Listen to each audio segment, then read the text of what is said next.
राहुल गांधी के समर्थन में आए राज ठाकरे। राज ठाकरे बोले, लोग वोट डालते हैं लेकिन वो उम्मीदवार तक नहीं पहुंचते। वोट अधिकार यात्रा में डीके शिव कुमार का अपमान, राहुल की गाड़ी में नहीं मिली जगह। आरएसएस की तारीफ करने से क्या नाराज राहुल। महाराष्ट्र नवनिर्माण सेना यानी एमएनएस प्रमुख राज ठाकरे ने कांग्रेस के नेता राहुल गांधी के वोट चोरी वाले आरोपों का समर्थन किया है। पार्टी पदाधिकारियों की बैठक में राज ठाकरे ने कहा कि वोटिंग में गड़बड़ी का मुद्दा नया नहीं है। उन्होंने दावा किया कि इस बारे में उन्होंने साल 2016-17 में ही चेतावनी दी थी। राज ठाकरे ने कहा कि उस समय उन्होंने शरद पवार, सोनिया गांधी और ममता बनर्जी से मुलाकात की थी, यहां तक कि प्रेस कॉन्फ्रेंस भी की गई थी, लेकिन विपक्ष ने कोई ठोस कदम नहीं उठाया। ठाकरे ने बोला कि मैंने तब कहा था कि लोकसभा चुनाव का बहिष्कार करो, इससे यह मुद्दा दुनिया भर में सुर्खियां बनता और अंतर्राष्ट्रीय दबाव बनता, लेकिन सभी पीछे हट गए। आज राहुल गांधी ने इस मुद्दे को फिर उठाया है। लोग वोट डाल रहे हैं लेकिन वोट उम्मीदवारों तक नहीं पहुंच रहे, वोट चोरी हो रहे हैं।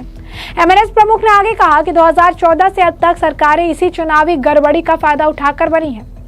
ठाकरे ने महाराष्ट्र विधानसभा चुनाव का उदाहरण दिया, कहा बीजेपी को 132 सीटें मिली, एकनाथ शिंदे को 56, अजित पवार को 42 सीटें। इतने बड़े आंकड़े के बावजूद ना जीतने वाले खुश थे और ना हारने वाले, क्योंकि ये पूरा मामला वोटों की गड़बड़ी का था। राज ठाकरे ने अपने कार्यकर्ताओं को आगाह करते हुए कहा कि आने वाले निकाय चुनाव में सतर्क रहना होगा। उन्होंने निर्देश दिया कि वोटर लिस्ट पर गहराई से काम किया जाए ताकि भविष्य में इस तरह की गड़बड़ी को रोका जा सके।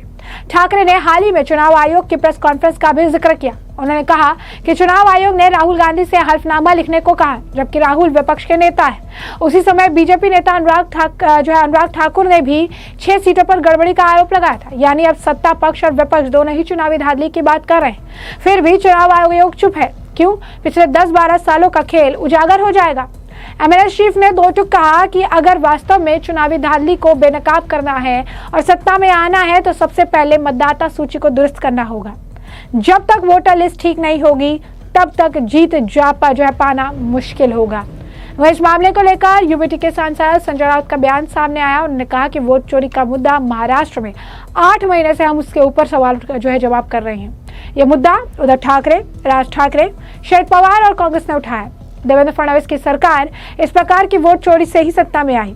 हमारे वोट कहाँ गए थे, ये सवाल राज ठाकरे ने पूछा था, हमने भी पूछा था।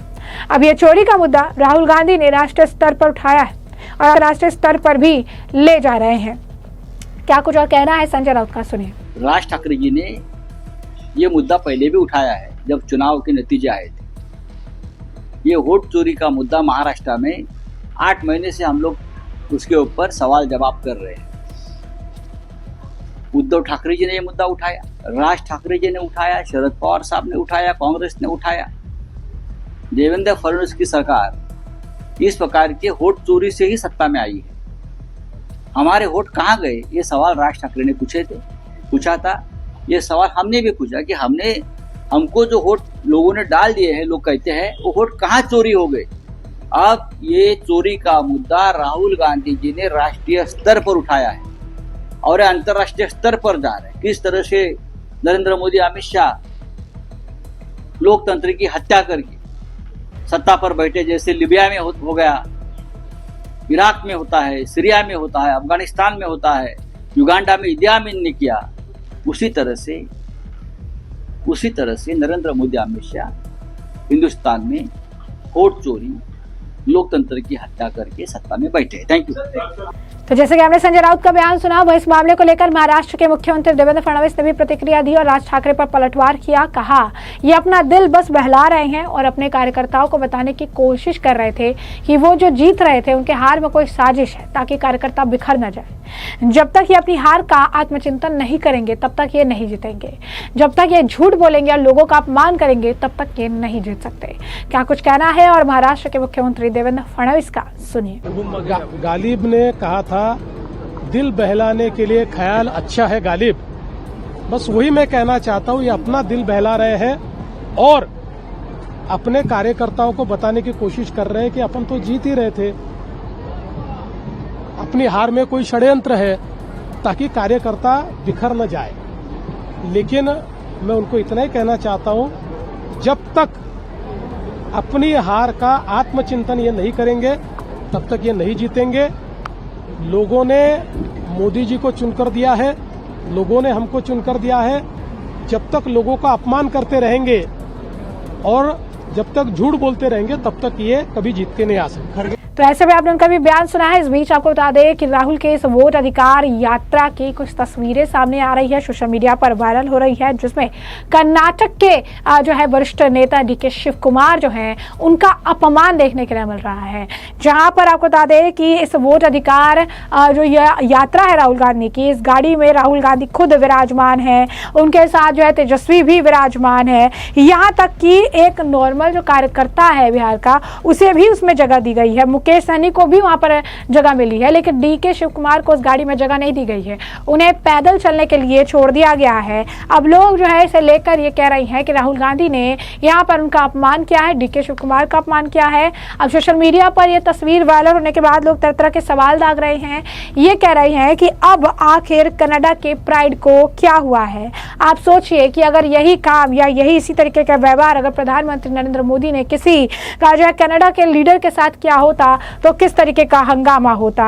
लेकिन यहाँ पर अगर आप देखेंगे तो कर्नाटक के उप मुख्यमंत्री के साथ इस तरीके का व्यवहार हो रहा है और यहाँ पर कोई कुछ कहने को तैयार नहीं है।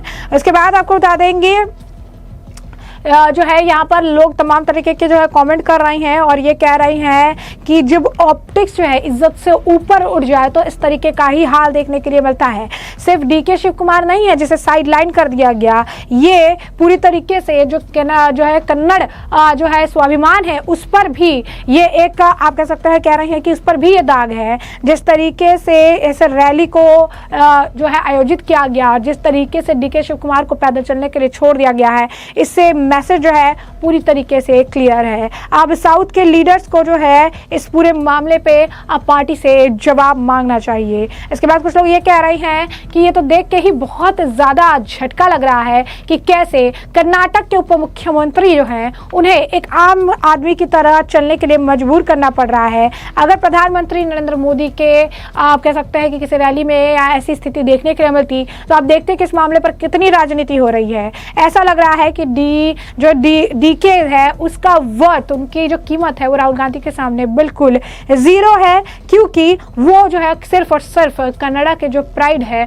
उसे अब आहत कर रही हैं डीके शिव कुमार को पैदल चलाकर और अपनी गाड़ी में जगह नहीं देकर। इसके पीछे का कारण यह भी बताया जा रहा है कि डीके शिव कुमार ने हाल ही फिलहाल में आरएसएस की तारीफ की थी। ये कहा था कि मैं जन्म से तो कांग्रेसी हूं, लेकिन आरएसएस ने जो है काफी काम किया है और जो है इंस्टीट्यूशनल ग्रोथ उन्होंने किया है। उन्होंने ये भी कहा था कि मैं आरएसएस की हिस्ट्री को पढ़ रहा हूं और इसी बात से कहा जा रहा है कि राहुल गांधी जो है बिफरे हुए थे और यही कारण है कि वो इस तरीके से उन्हें ट्रीट करे। जरा सुनिए क्या कुछ डीके शिव कुमार का बयान था जिसके बाद उन्हें इस तरीके का ट्रीटमेंट मिल रहा है। I am a born congressman. My blood, my life, everything is there. But I have made a research on non-political parties. I have made a big research on non-political parties. I know how RSS is building institutions in Karnataka. I, being a leader, have made research. They are acquiring every schools in every district, taluk headquarters, investing lot of money. They are trying to preach children. So as a leader, I should know who are my opponents and who are my friends. So I just try to know about the RSS, the history of RSS. I know them. Politically, we have a lot of differences. That is a different issue. But BJP also should know that I have gone very deep to them. तो जैसे कि आपने सुना, उन्होंने साफ तौर पर कहा था कि मैं कांग्रेस में मेरा जन्म तो हुआ है, लेकिन जो स्टेट के अराउंड इंस्टीट्यूशंस वगैरह बनाए जा रहे हैं, आरएसएस जिस तरीके से बिल हो रहा है, उसके हिस्ट्री को मैं जरूर पढ़ना चाहूंगा। तो ऐसे में हमने आपको जो पूरा मामला है विस्तार से बताया, तमाम आपने बयान सुन लिया और इस मामले पर अब आपकी जो राय हो कॉमेंट सेक्शन में कॉमेंट करके जरूर साझा करिएगा। धन्यवाद।